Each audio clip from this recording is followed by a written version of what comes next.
channel today. I got a nice little lighthearted Friday one for you. If you're new here, I like to do just random fun things, talk about what I find interesting, and sometimes it brings you to videos like this. Now, I recently discovered that Stellantis North America on Facebook has basically a 100% success rate of every single comment on their post being negative. And now this makes me laugh for quite a few reasons, because you know that it shows how much people genuinely dislike this brand, which kind of warms my heart a little bit. As negative as that sounds, I think they've done so many wrong things for their consumer base over the years that they kind of deserve all of the negativity that they get. What they've done with Jeep, Maserati, Opel, Peugeot, Ram, Vauxhall, you name it. They've had bad leadership across the board. They've done horrible things for North America, and now they are currently owned by Stellantis. Let's talk about some of these comments. So it does make me laugh too, knowing that somebody on the other end of this is probably just some intern that has to post these, or some random media guy, media team, 2-3 people that works on the Stellantis North America page and has to post things and deal with the pushback that they get. And it makes me laugh a little bit. So let's get into it. All right, first one. Find us on a Jeep. Find us triple O on a Jeep. I don't know if this is some trend that they're trying to make. It was only up for 2 hours. Okay, first comment. I hope you have a good tow truck company on speed dial. Rough. Next one. Fiat USA 500e. Okay, what are people saying about the Fiat 500e? How about brake lines installed upside down and completely nicked with paint mark? Checked for approval. Portable toilet. I will say the headlights need eyelashes. Okay, that's not too mean. That's fair. Only chance you got of selling these is bringing back the Abarth. Eco leather, I guess, is trademarked. Just genuine imitation leather. Bring the hybrid now. Not very positive, I will say. Didn't you have to buy most of these back because they were garbage? About the Fiat 500e, Abarth, the electric one. Okay, let's keep scrolling. This one. What does this say? Fiat partners with Luna Rossa team. This is so easy. Announce that you will either recall or fix the very common failures in your past vehicles. Oof. And they responded asking about, your VIN number. So like I said, they read all these. Try to skip the videos because they're not as juicy of comments. Chrysler celebrating 100 years. Happy 100th birthday, Chrysler. Oh, this one's very nice. I remember when my father bought his first new car, Chrysler, back in 1988. Yada, yada, yada. How sweet. Let's see what else there is. I have great old memories. Unfortunately, no good recent memories. Oof. How with one vehicle in the lineup? Return K cars. Too bad they have nothing nothing to buy, I imagine.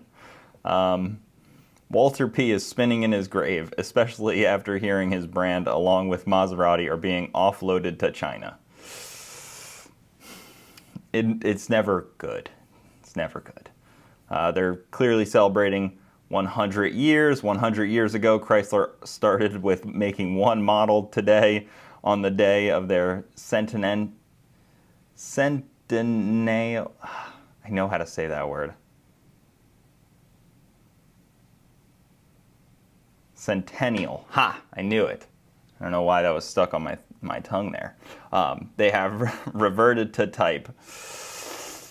Yep, there's one car again. They just have the Pacifica, if you didn't know. Okay, here, this is a good one. Stellantis North America, they just showed that Ram is bringing back the Hemi. They got this cool new badge and everything. First commented, shows, did y'all put a Hellcat oil pump in it this time so it can fix the ticking issue? Okay, got it. People thought it was dead because, you told them it was. If you honestly believed it was legendary, why would it have even been brought to the table as a thought? Get your house in order. Interesting.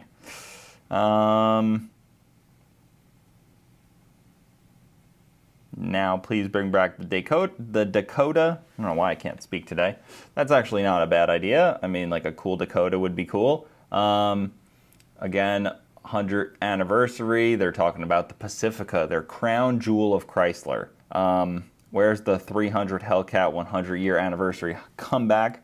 That's not a mean comment. It's slightly critical, I would say. This thing has been the same since 2017 when I sold for the Dodge dealership. Bring back the 300. Whoa, don't overwhelm us with so much in one announcement, Chrysler. There's only so much excitement we can take. Again, rough. Talking about the electrified capability of Jeep. This can't be bad at all. So when are you coming out with the new redesigned CUDA and two-door Charger, because the electric scam is over? Hello, Australia here. Can we get Mojave's 392s, factory 35s? 4xe is a gimmick Jeep that will hurt like hell when the warranty runs out and you need new batteries. Rough, new battery. Where do we charge an electric Jeep in the woods? You're gonna have to figure that one out on your own, bud. Okay, there's this one can't be bad. The Dodge 2026 Durango still has the Hemi. People gotta like this. It's just missing one thing. I had to make it more accurate. If you know, you know. What did they put in there? Check engine light?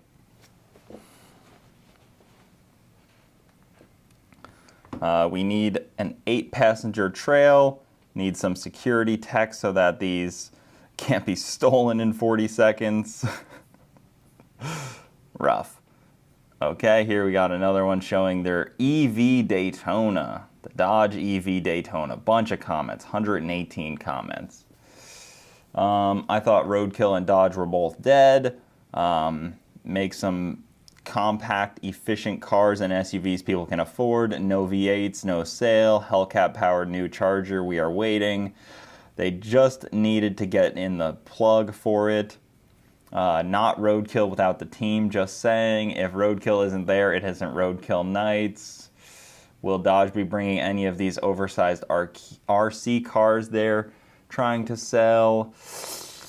It just never ends. Bring back the Hemi. Yeah, that EV is Roadkill, all right. Hellcat Charger, get bent. No real positivity for Stellantis. And when they say America, they're talking about Canada because that's where most of these cars are made, on a post talking about how, you know, it was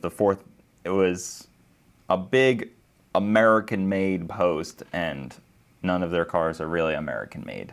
Here's another one about the EV Daytona. This was like their big crown jewel. This is like their flagship car now.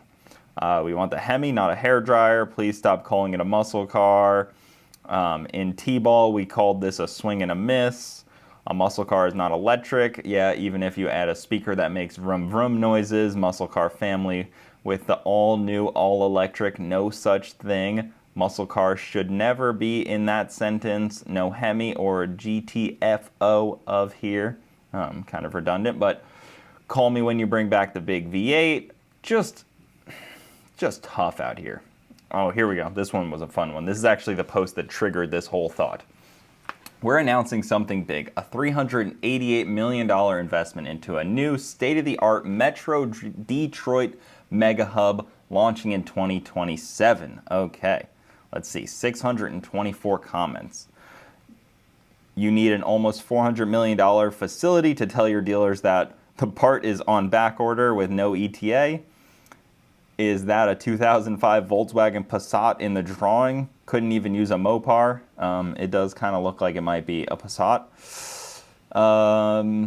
Why does that look like Dunder Mifflin? Bring back the Hemi. Cool story. When are you bringing back the Hellcat with a manual transmission? But why is there an Audi A4 in the parking lot? Perhaps it will be stocking the 3.6 liter RH intake cam kits. I don't know. That must be an inside joke of a Dodge failure. Now I see why y'all pressed me to pay my car note. Well, yeah, you should probably pay that. That's really not Dodge's fault, I would say. $400 million, and the best you could do is to put the logos on the side of the building. Yeah, it really doesn't have any design work to it. Oh, here we go. They've responded to this one. But will there actually be parts to distribute? Hi, Jim. If your vehicle is at the dealership and you are waiting on vehicle parts, please send us a private message for further support. Tough break. Does that mean cabin filters for Grand Caravans won't be on back order anymore? Is that a thing? That's crazy. Make Jeep Wranglers affordable again, unless it's a building full of Jeep parts. Oh wait, it doesn't matter anymore. We traded it off for a Toyota. Not if you go out of business before then. Worst car in America. I'd take a 2010 200,000 mile 5 Series BMW over a Stellantis. Might as well invest in Canada, who's going to work it. How about you focus on building better cars so you don't have to keep sending parts? Your TRX is nothing but problems, complete junk, so are your dealers. And they responded to a few of these with just the generic, like, please send us a email and we can help you out. And maybe they'll help out if you're mean. It's funny because, like, if you're mean to them in the comments, they'll reply. So it kind of forces you to be mean to them in the comments if you want to reply. Like, if you currently have a Stellantis issue right now on any of your products, you just have to go cyberbully their media team and boom, they found the part.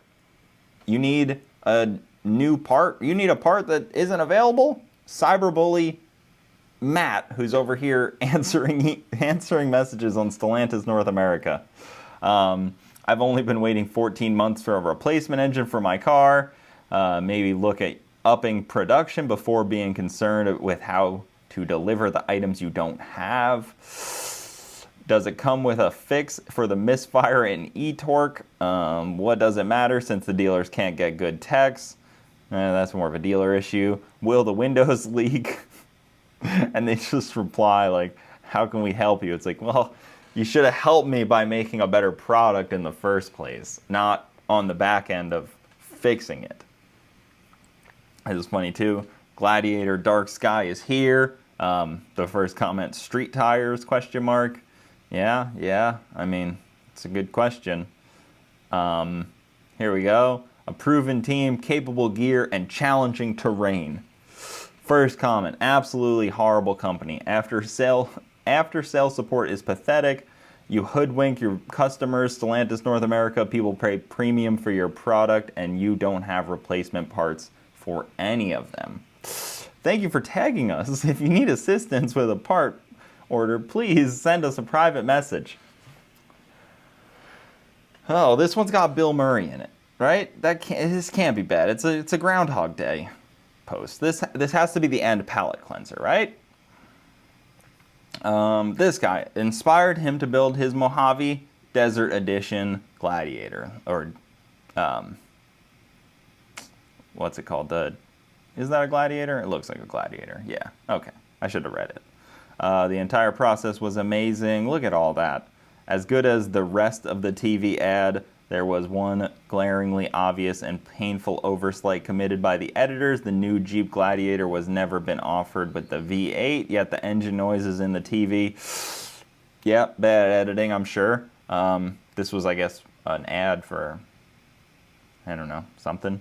They must have done a campaign with Bill Murray for Groundhog's Day type of reference joke there. But that's about it, guys. If you're ever down or feeling sad, it is Men's Mental Health Month. Go check in on Stellantis and have a laugh. Maybe reply like, just checking in on your content team, making sure they're okay. They're fielding the real brunt, ground level attack here that the CEO just doesn't. The CEO probably has no idea this is going on. And their media team's just getting blasted 24/7 on multiple pages. We just looked at Facebook. You can look at Instagram, X, Twitter, whatever. I'm sure they're on Snapchat getting attacked. Anywhere you look, any rock you pick up, attacked. But that's it, guys. Have a good weekend. I will see you next time. Keep it saucy. Bye-bye.